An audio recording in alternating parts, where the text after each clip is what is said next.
Listen, I want to go back to Mark 16. I want to read something to you, because this is the part that I love. We forget that God responds to hunger, right? He responds to our hunger. Mary Magdalene longed for her Savior. She knew his body was gone. She didn't know what had gone on. But let me just tell the story. She goes and gets the disciples. They look. They stoop down. They look. All the disciples went back home. But Mary stayed. She couldn't leave the place where her Savior's body was.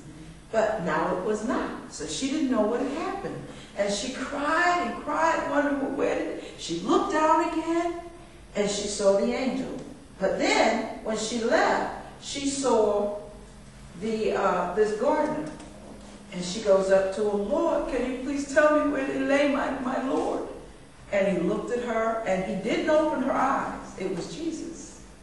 And when he finally said, I always wondered if Jesus showed up on the scene and manifested himself to her because she was so hungry.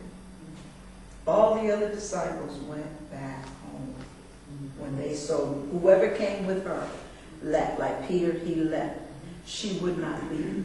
And sometimes I wonder, when we're spending time alone with God, if we just wouldn't be so quick to leave, to go back to business as usual, how much of him would we really experience? How much supernatural would start manifesting in our lives? You know what I mean? But she would not leave. And as a result, he opened her eyes and he said, Mary.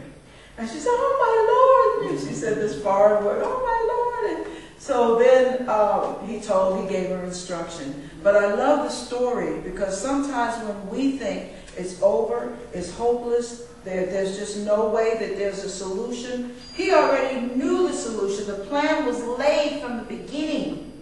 And we see it as, wow, if we were in that scenario, we'd be mourning him, just like they were. But he wasn't to be mourned, because he wasn't going anywhere. He was coming back. He was coming up from the dead.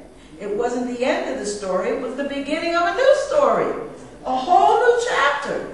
And here we were mourning the most beautiful thing that could happen. The only thing that I often want to ask God, why does it have to hurt so bad? When things like that happen, things that are painful, that are making way, making preparation for the miracle, why does it have to be so painful? But I love that about God, that he still knows how to, he does with us what he does with women who have kids. When the labor's over and they hold their baby, they forget the pain, because now it's a new beginning.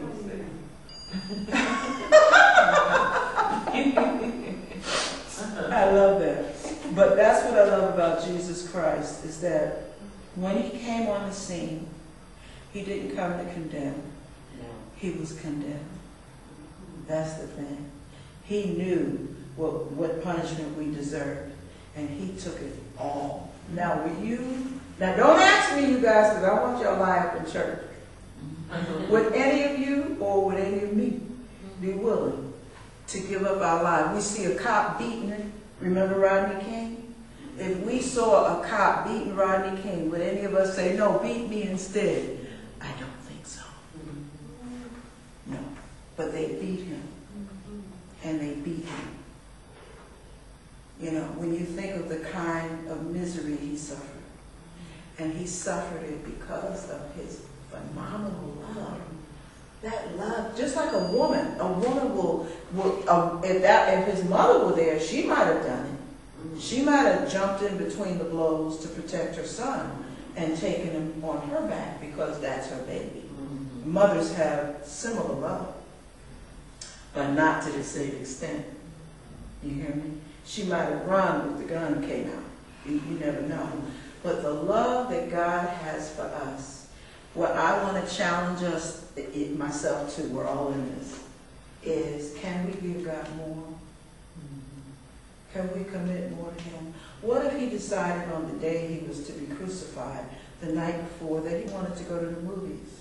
and he didn't feel like getting up that Sunday. He didn't feel like, that Friday or Thursday. He didn't feel like getting up. He didn't feel like dealing with it.